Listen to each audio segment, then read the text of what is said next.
For part one of the marathon stage, it'll be vital for the competitors to keep their vehicles in one piece because they'll have no assistance this evening. Two separate bivouacs with the bikes and quads heading to Moquegua and the cars side-by-sides and trucks to Dakar. 351 kilometres to cover across two special sections.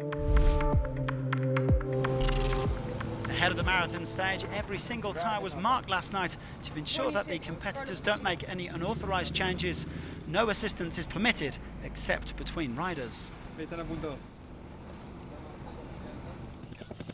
Navigation will also be absolutely key, especially going through the first fesh of this year's Dakar. The bikers know that they have to be ready for absolutely anything.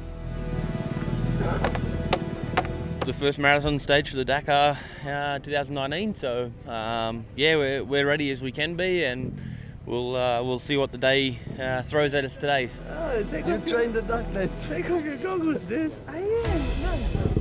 Yeah, marathon stage, we need to make it through.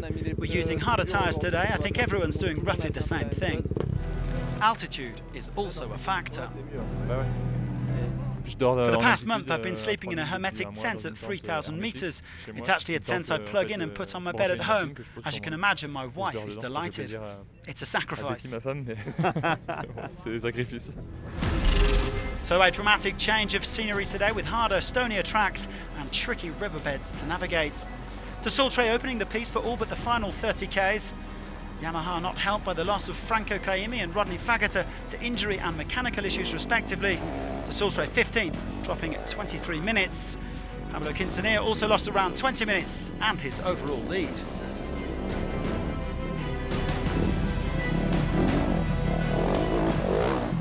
It was very easy to make mistakes, easy to crash. I caught up with the group ahead of me and stayed with them until the finish line.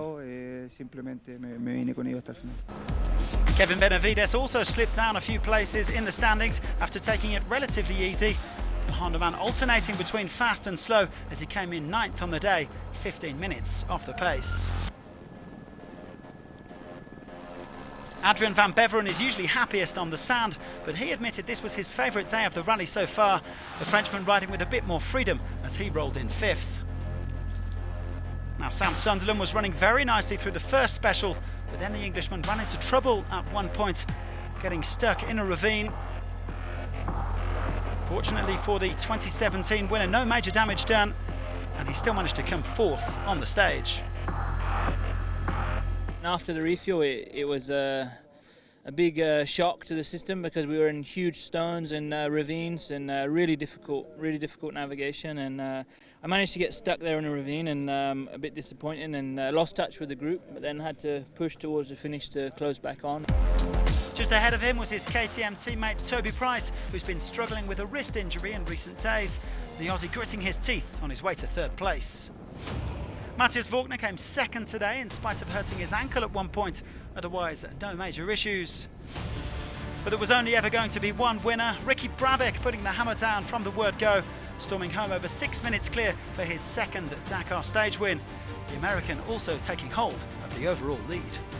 With marathon night and motocross start tomorrow, you know, it kind of helps me because tomorrow I can kind of just hang back and have the stage under my control. So BRABEC 6 minutes and 19 seconds ahead of WALKNER, who came in ahead of his KTM teammates Price and Sunderland. Van Beveren pipping Paulo Gonçalves to 5th. BRABEC now leads Quintanilla by 2 minutes and 19 seconds. There were just 9.5 minutes separating the top 7. Another battle royale between Argentinians today in the quads. Nicolas Cavigliasso edging Jeremias Gonzalez by 4 minutes and 11 seconds to extend his overall lead to 34 minutes.